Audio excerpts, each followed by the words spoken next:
Cumprimento a todos com a paz de meu Senhor Jesus. Seja bem-vindo ao estudo do Grande Conflito, capítulo 10. A Europa desperta. O desaparecimento misterioso de Lutero despertou preocupação em toda a Alemanha. Ouviam-se por toda parte indagações a respeito de Lutero. Circulavam os mais disparatados rumores e muitos criam que ele tivesse sido assassinado. Houve uma grande lamentação não somente pelos amigos de Lutero, os amigos da Reforma, mas até mesmo os inimigos de Lutero estavam preocupados. Muitos se comprometiam em vingar a morte de Lutero. Os chefes romanistas, conquanto no princípio estavam jubilosos e alegres pela suposta morte de Lutero, eles logo começaram a ficar temerosos por causa da ira do povo. Aqueles que em sua cólera haviam procurado destruir o grande reformador, agora estavam cheios de medo. Disse um romanista: o único meio que nos resta de nos salvarmos é sairmos com tochas por todos os lugares procurando por Lutero e podermos reintegrá-lo à nação que por ele está clamando. As notícias de que Lutero estava prisioneiro, mas estava em segurança, acalmaram os temores do povo, ao passo que mais ainda suscitavam o entusiasmo a favor da reforma. Os escritos de Lutero estavam sendo lidos com toda avidez, como nunca antes. Um número crescente de pessoas aderiu à causa do heróico homem que em tão terrível contenda defendera a palavra de Deus. A reforma estava constantemente ganhando forças, germinara por toda parte a semente que Lutero lançara, e a sua ausência obrigou outros obreiros a assumirem novas responsabilidades agora que o seu chefe tinha sido removido. Com nova fé, com novo fervor, avançaram para fazer tudo o que pudessem fazer a fim de que não fosse impedida a obra tão nobremente iniciada. Mas Satanás não estava ocioso. Ele decidiu fazer o que já tinha experimentado antes em outros movimentos de reforma. Satanás decidiu enganar e destruir o povo, apresentando-lhes uma contrafação da reforma. Assim como surgiram falsos cristos no primeiro século na igreja cristã, agora estavam surgindo falsos reformadores, falsos profetas do século XVI. Alguns homens, profundamente impressionados com a agitação que ia pelo mundo religioso, imaginavam haver recebido revelações especiais do céu, e esses homens pretendiam ter sido divinamente incumbidos de levar avante até a finalização a obra da reforma. Na verdade, eles não estavam ajudando. Na verdade, eles estavam fazendo o trabalho que Deus não os chamara para fazer.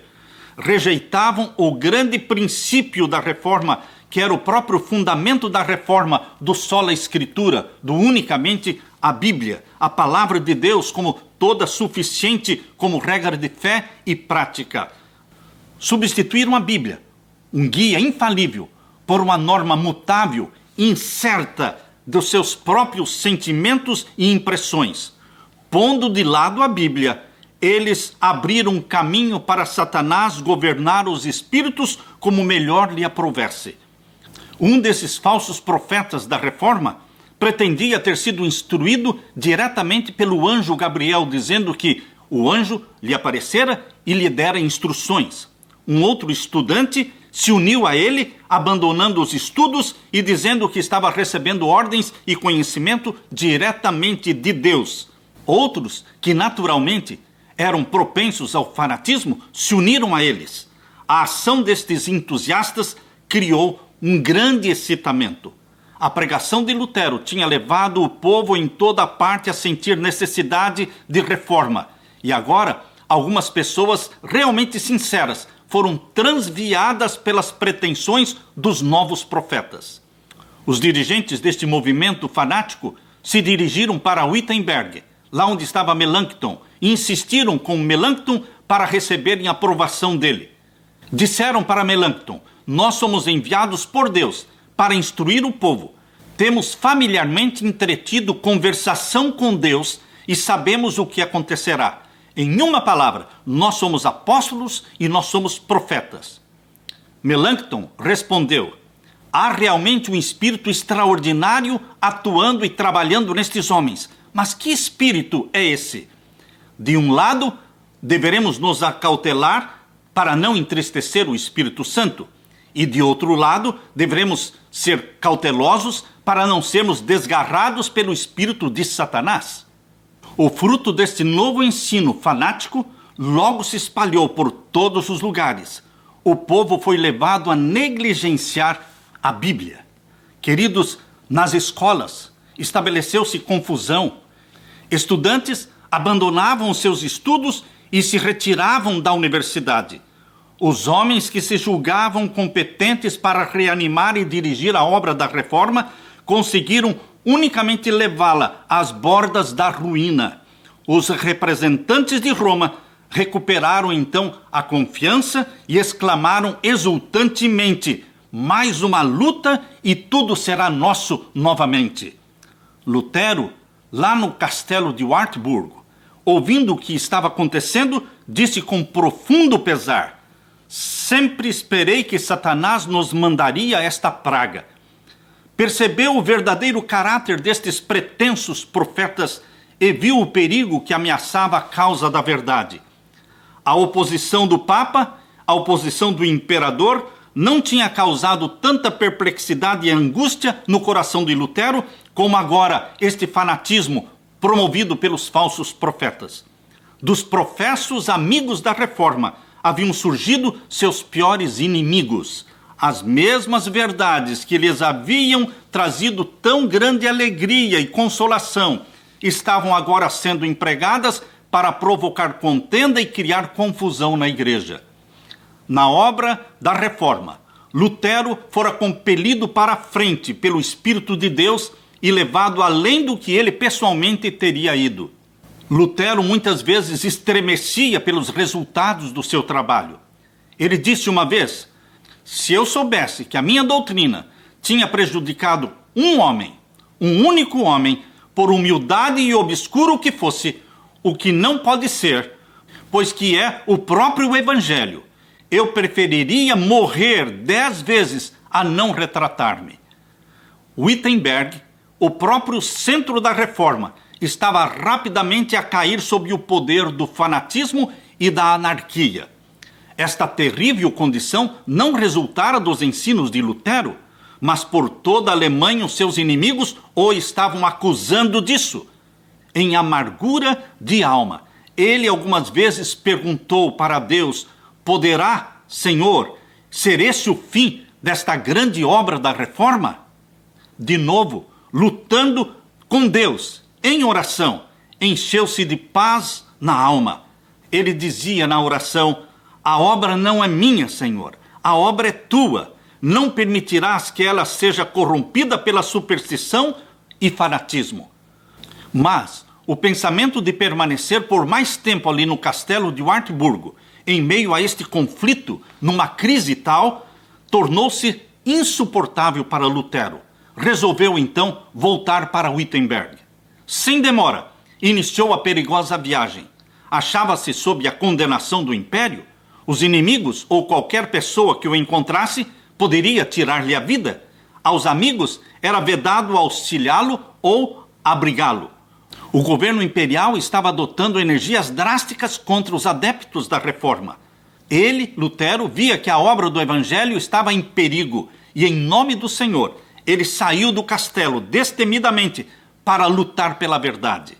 Em carta para o eleitor da Saxônia, ele escreveu dizendo: seja Vossa Alteza cientificado de que vou para Wittenberg sob uma proteção muito mais elevada do que a de príncipes e eleitores.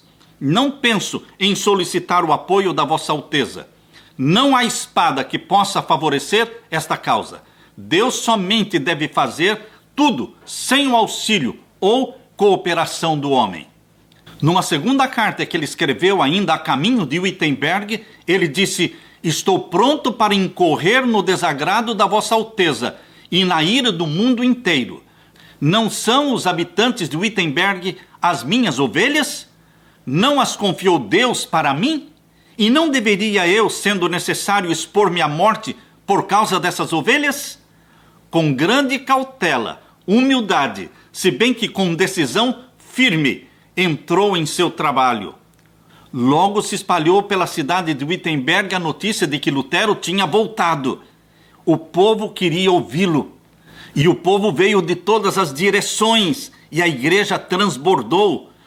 Subindo ao púlpito, com grande sabedoria e mansidão, Lutero instruiu, exortou e reprovou, abordando o procedimento de alguns que haviam recorrido a medidas violentas para abolir a missa. Lutero disse: a missa é coisa má.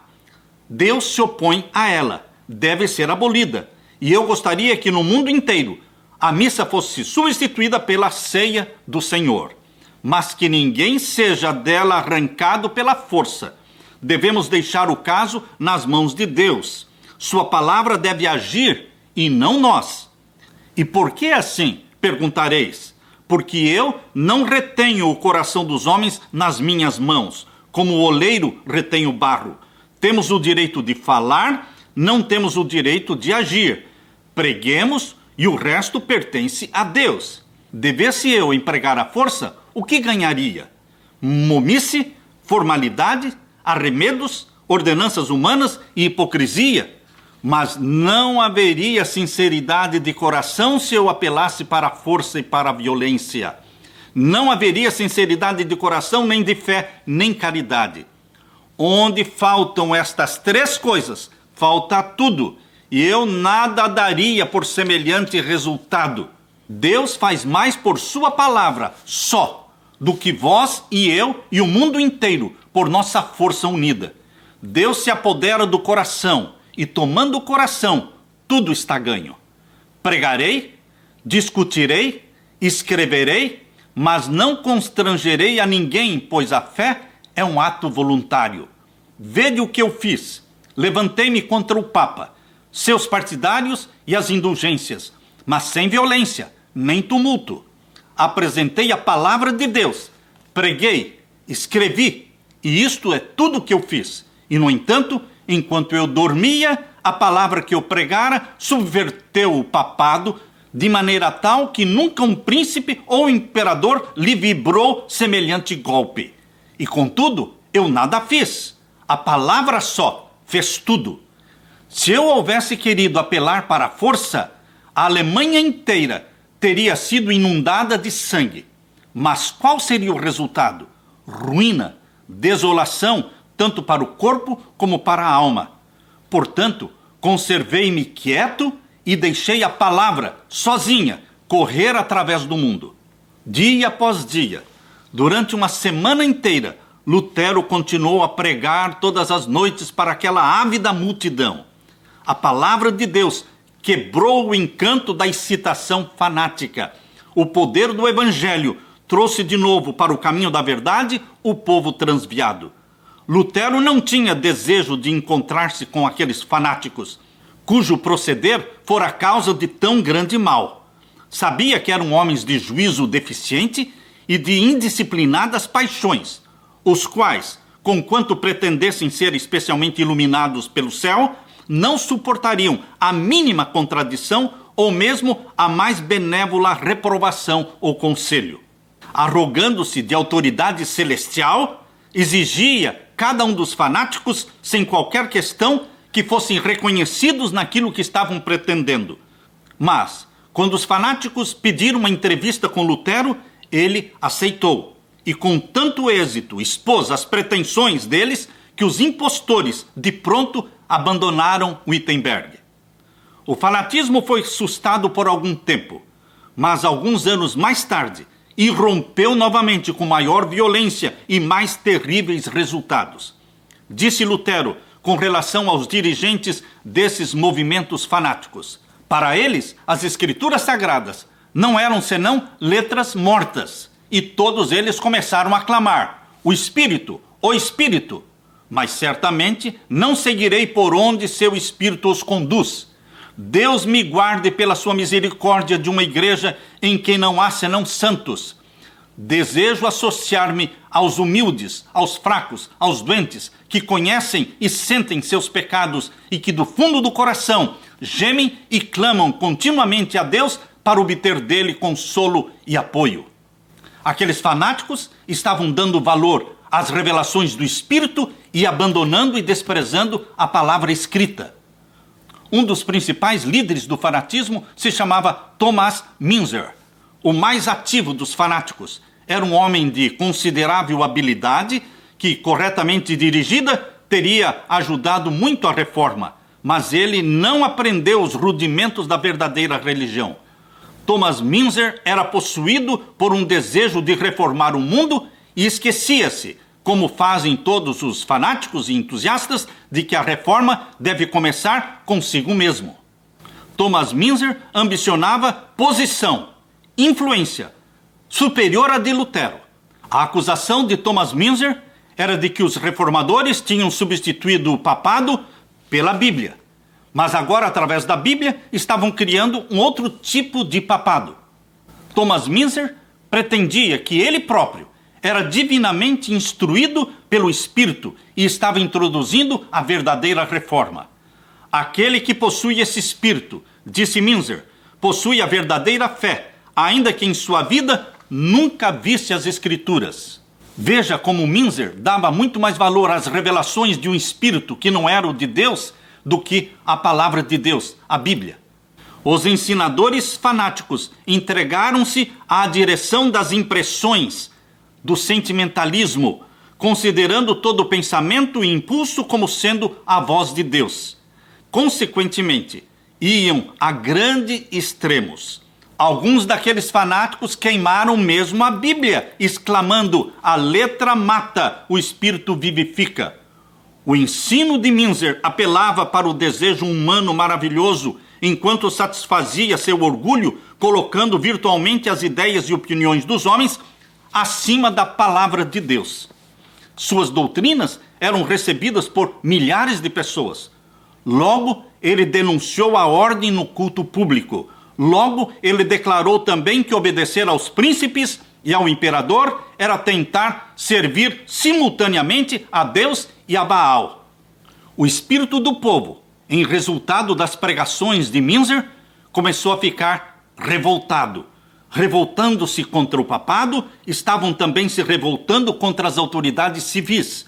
Os ensinos revolucionários de Müntzer, pretendendo ter a sanção divina, levaram o povo a se rebelar contra o domínio das autoridades e darem rédeas soltas aos preconceitos e paixões. Seguiram-se as mais terríveis cenas de sedição e contenda, e os campos da Alemanha embeberam-se de sangue.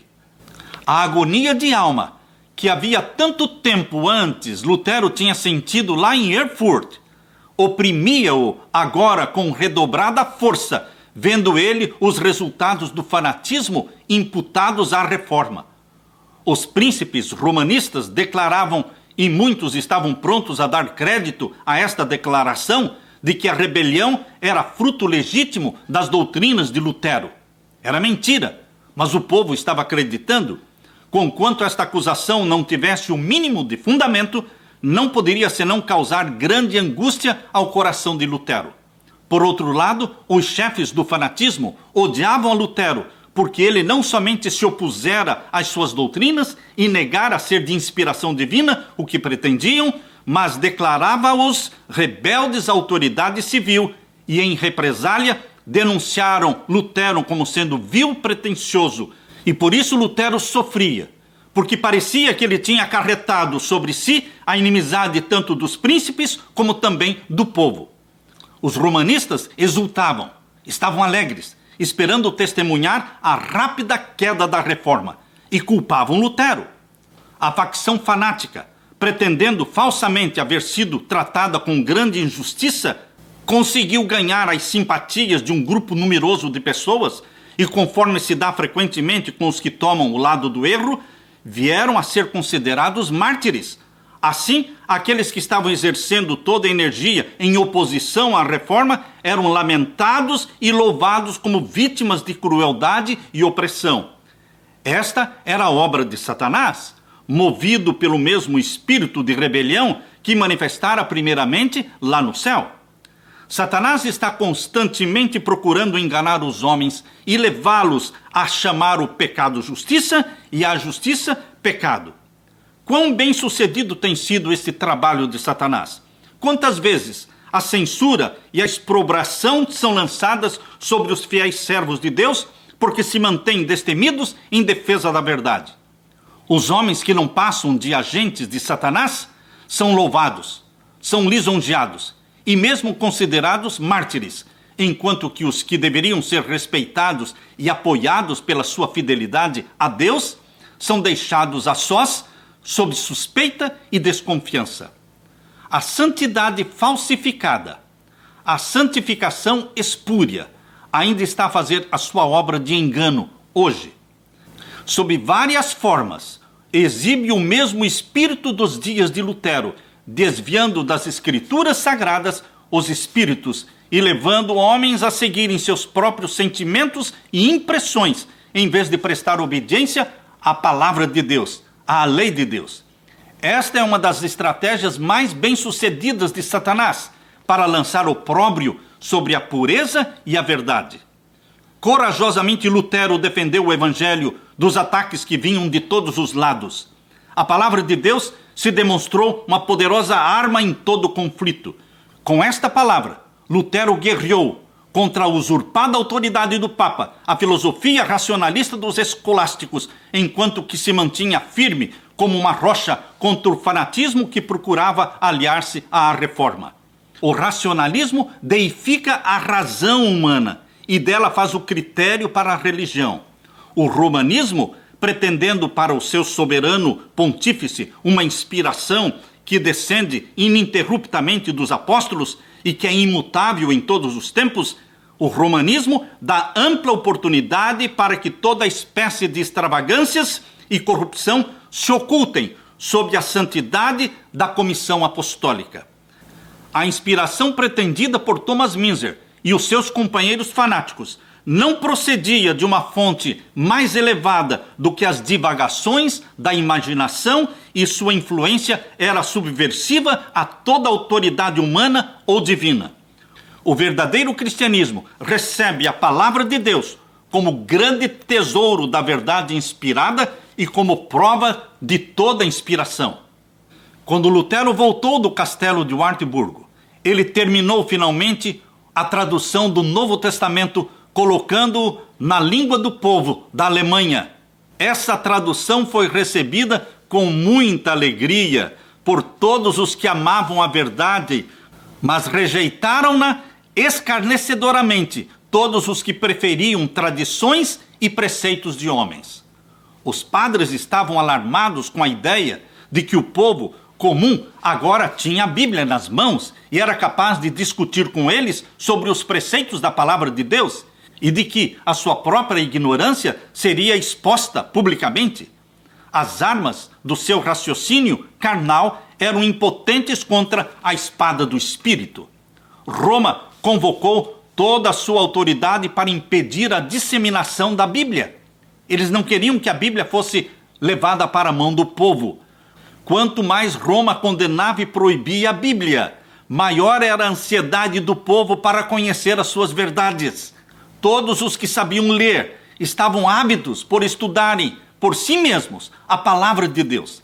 Levavam a Bíblia consigo por todos os lugares onde iam, liam, reliam e não podiam se satisfazer antes que confiassem à memória, conseguissem memorizar grandes porções da Bíblia.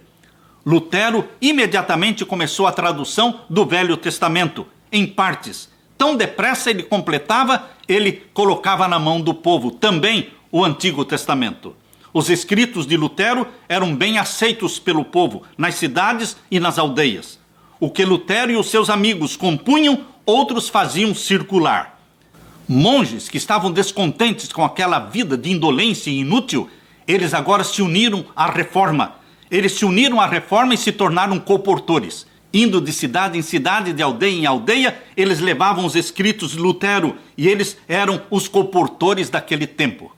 Ricos e pobres, doutos e ignorantes, estudavam com profundo interesse os escritos de Lutero, À noite, os professores das escolas das aldeias liam em voz alta a Bíblia para o povo, em pequenos grupos. Confirmou-se o que o salmista disse em Salmo 119, 130. A exposição das tuas palavras dá luz, dá entendimento aos simples. O estudo das Escrituras estava operando poderosa mudança no espírito e no coração do povo. O governo papal colocara sobre os seus súditos um jugo de ferro que os mantinha na ignorância e na degradação. A pregação de Lutero, expondo plenamente as verdades da palavra de Deus e colocando a palavra de Deus na mão do povo, despertaram as capacidades adormecidas, enobrecendo a natureza espiritual e comunicando nova força e vigor ao intelecto. Podiam-se ver pessoas de todas as classes, com a Bíblia nas mãos, defendendo as doutrinas da reforma. Os romanistas, que tinham o costume de deixar o estudo das Escrituras somente para os padres e monges, chamavam agora por esses padres para que viessem e apresentassem refutações contra os ensinos da reforma. Mas, ignorantes tanto a respeito das Escrituras sagradas, como também do poder de Deus, esses padres e frades eram totalmente derrotados pelos que haviam denunciado como indoutos e hereges. Infelizmente, disse um escritor católico, infelizmente, Lutero persuadiu seus seguidores a não depositar fé em qualquer outro oráculo além das Escrituras sagradas. Multidões se reuniam para ouvir a verdade, pregada por homens de pouca instrução e mesmo por eles discutida com ilustrados e eloquentes teólogos. Patenteava-se a vergonhosa ignorância destes grandes homens, quando seus argumentos eram defrontados pelos singelos ensinos da palavra de Deus. Operários, soldados, mulheres e mesmo crianças estavam mais familiarizados com a Bíblia do que o estavam os padres e os ilustres doutores. O contraste entre os discípulos do Evangelho e as superstições e tradições romanistas se manifestava publicamente. Jovens dotados de um espírito altivo, jovens com alma elevada e intrépido coração, adquiriram tal saber do estudo da Bíblia que durante longo período de tempo ninguém podia com eles competir. Esses jovens defensores da palavra de Deus enfrentavam os doutores do romanismo, atacavam-nos com tal facilidade e confiança que esses homens ignorantes hesitavam, ficavam embaraçados e caíam em merecido desprezo aos olhos do povo. Vendo o clero romano suas congregações diminuírem e os membros abandonando as igrejas e indo para o movimento da reforma, eles então convocaram o auxílio das autoridades, dos magistrados e por todos os meios ao seu alcance, esforçaram-se por trazer de volta os seus membros, os seus ouvintes. Mas o povo encontrara nos novos ensinos da reforma algo que lhe supria a necessidade da alma e afastou-se daqueles que por tanto tempo os tinham alimentado com inúteis bolotas de ritos supersticiosos e tradições humanas. Quando se acendeu o fogo da perseguição contra os ensinadores da verdade, deram atenção então às palavras que Jesus falou: quando, pois, vos perseguirem nesta cidade, fujam para outra. Mateus 10, 23. A luz penetrou em todas as partes. Os fugitivos pregadores da reforma agora encontraram em outras cidades portas abertas, hospitalidade. Ali eles se abrigavam e ali eles ensinavam, pregavam nas igrejas, pregavam debaixo das árvores, pregavam ao ar livre, pregavam em qualquer lugar, em qualquer auditório que se lhes oferecia. Qualquer lugar em que pudessem ter um auditório era-lhes um templo consagrado. A verdade proclamada com tal energia e com tal segurança propagava-se com um poder irresistível. Foi em vão todo o esforço romanista, convocando as autoridades eclesiásticas, como também as autoridades civis, para aniquilar a heresia e fazer parar a reforma. Em vão recorriam à prisão, em vão recorriam à tortura, ao fogo e à espada. Milhares de crentes selaram a vida com seu próprio sangue E não obstante, a obra da reforma prosseguia. A perseguição servia somente para propagar a verdade. E a verdade se espalhava e crescia. Queridos, a obra da reforma não parou, porque a revelação da verdade não para. A revelação divina, ela é progressiva, e a Bíblia é a fonte sempre a jorrar preciosos ensinamentos para a sua vida. A Bíblia, unicamente a Bíblia, é a nossa única regra de fé e prática. Que Deus coloque em você o espírito dos reformadores hoje. Aleluia! Fique com a paz de Jesus.